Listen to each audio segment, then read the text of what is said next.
You're walking into a grand library, one with endless shelves far past your eyes can see. Each book holds a piece of history, a story that shaped the world.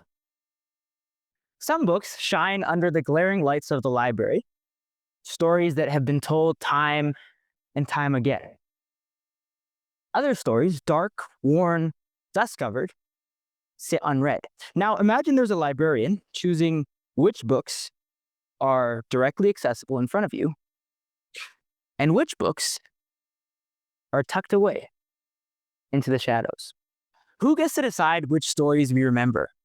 And more importantly, who decides which stories we choose to forget? When you think about history, what do you think about? Do you think of a continuous narrative of past events? Do you think of the stories your parents or grandparents would tell you around the dinner table? Maybe you think of a middle school textbook, or even the sandwich you left in your locker in grade 9 until the smell got so bad that you had to clear it out a week before school ended. However you think of history, its impact on how we perceive and see the world is undeniable. Let's do a quick experiment. I want you to close your eyes, and I want you to imagine a group of 16th century scientists. This group of scientists is discussing amongst themselves. Maybe they're writing a few notes, writing some papers, mixing bios, whatever it may be. I want you to create a clear image in your head. And I want you to think about who's in that image. What are they doing? What do they look like? And once you get that clear image, I want you to take a mental screenshot and I want you to remember it, because we're going to come back to it. But first, I want to tell you a little story.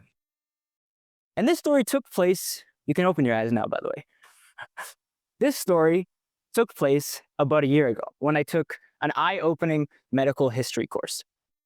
This went through the breakthroughs, the milestones, the important figures, everything from the Hippocratic Oath all the way to the discovery of the circulation of blood, credited to a European man by the name of William Harvey.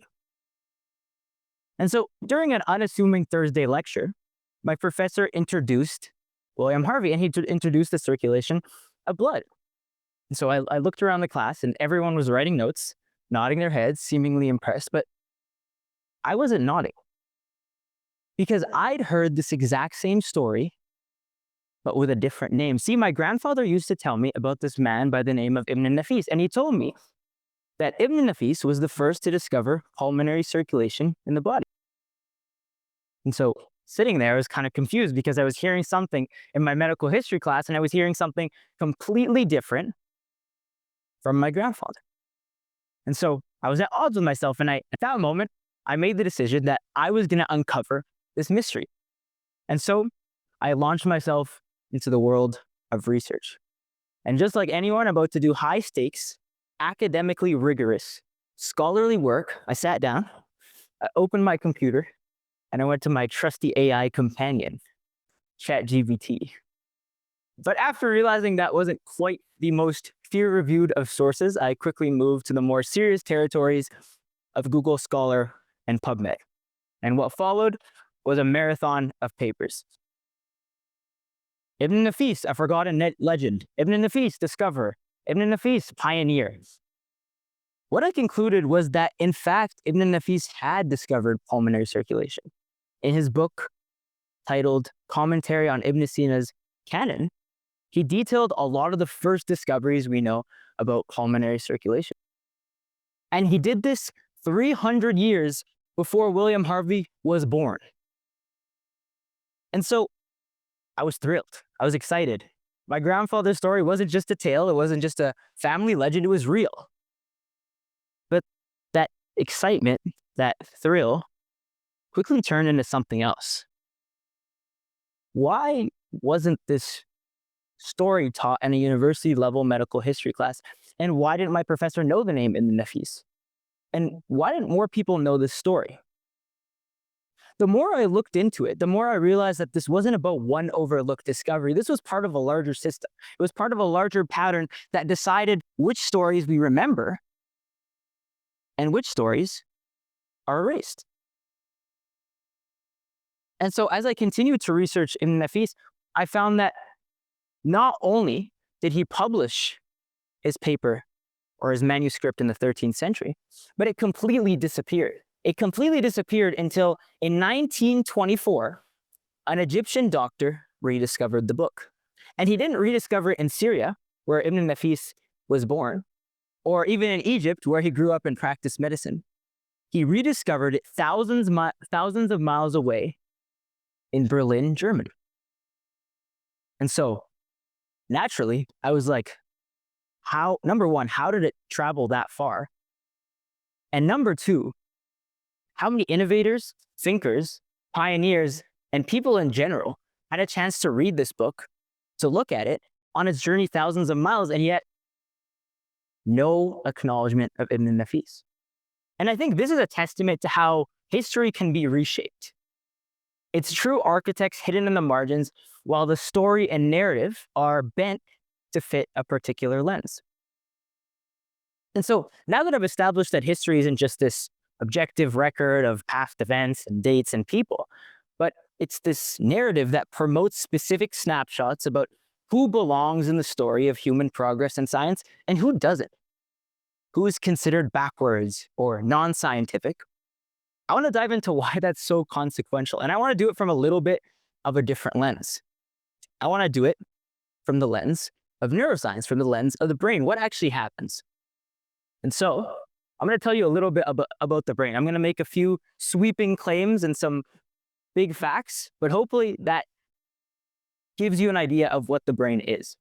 And so, as you can see on screen, the brain is composed of 86 billion neurons and trillions of synaptic connections that connect those respective neurons.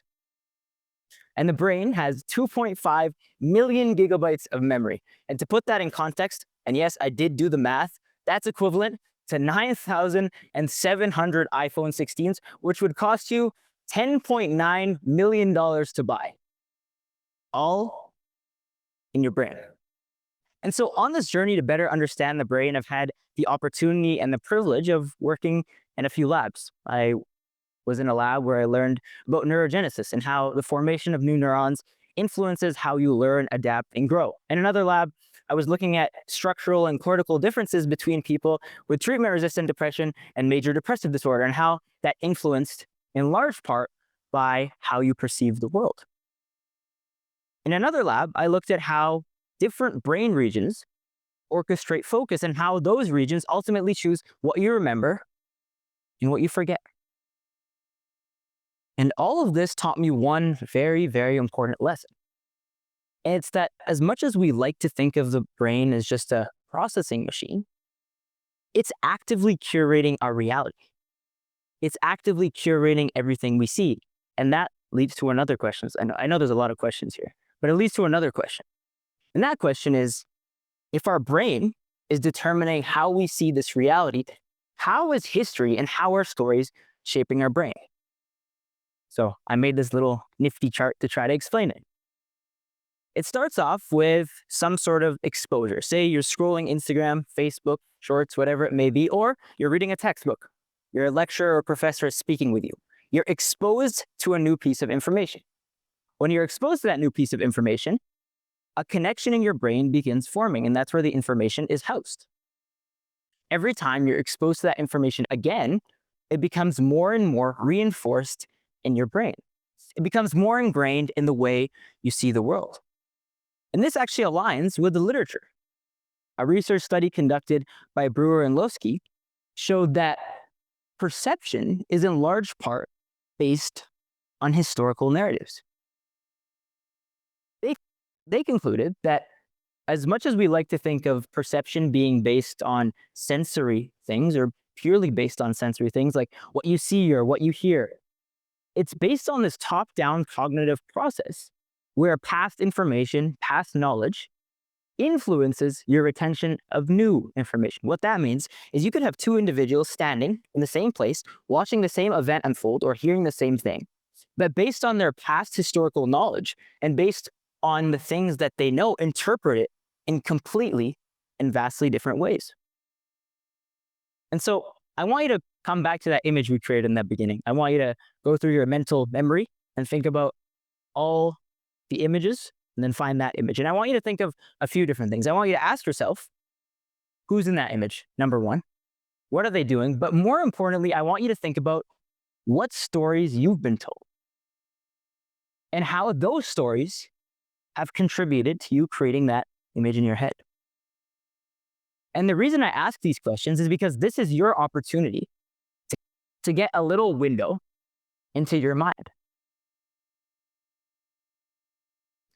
And so now I want to talk about the flip side. I want to talk about what happens when critical voices, when important voices are left out of the picture. And I want to describe this using a personal example, what I personally can say in regards to this phenomenon. And so growing up for a large part in Vancouver, British Columbia, as a Muslim of Arab descent, it was very rare that I heard about Islamic or Middle Eastern contributions. Oftentimes they were just swept under the rug of obscurity. And so I was in this place where I love learning about history. I love learning about these innovators and these thinkers, but I felt very isolated. I felt distant. And the idea is this is a story that a lot of people deal with. This is not individual to me. It's an experience a lot of people have.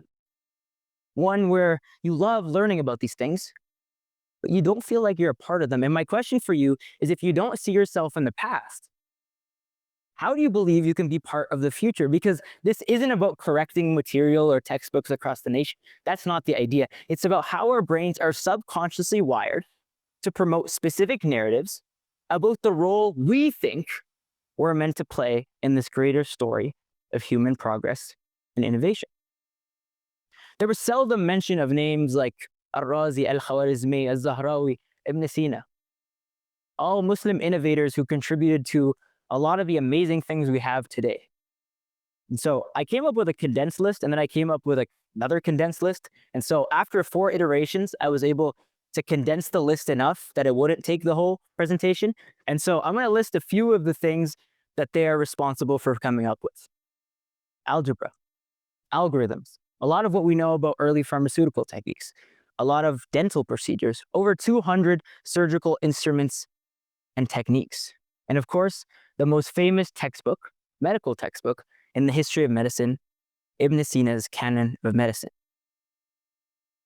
Oh, and just because we're in a university, many historians and sources believe that the first university was founded by a Muslim woman.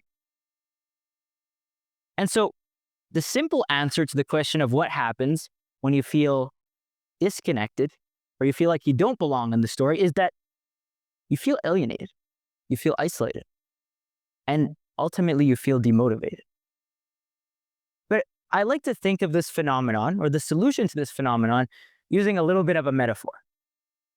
And it's a metaphor of mirrors, because when you see yourself reflected in these stories, it serves as inspiration, as motivation for you to continue bringing innovation and progress to society. When we see ourselves in these stories, the reflection reminds us of what's possible. Because if they did it, I could do it too. And it's important to realize that this reflection looks very different for different people. There's so many communities, whether that's Black communities, women, Indigenous communities, as well as many others that have been largely unacknowledged or ignored. Think about all the African scholars who've contributed to our understanding of math and science and even art, and yet remain unacknowledged. Or the women who, despite their groundbreaking research and innovation, face barriers to recognition. Or the Indigenous communities that have aided our understanding of medicine. And so, what can we do about this? In the same way my connection with Ibn Nafis inspired me to share this story,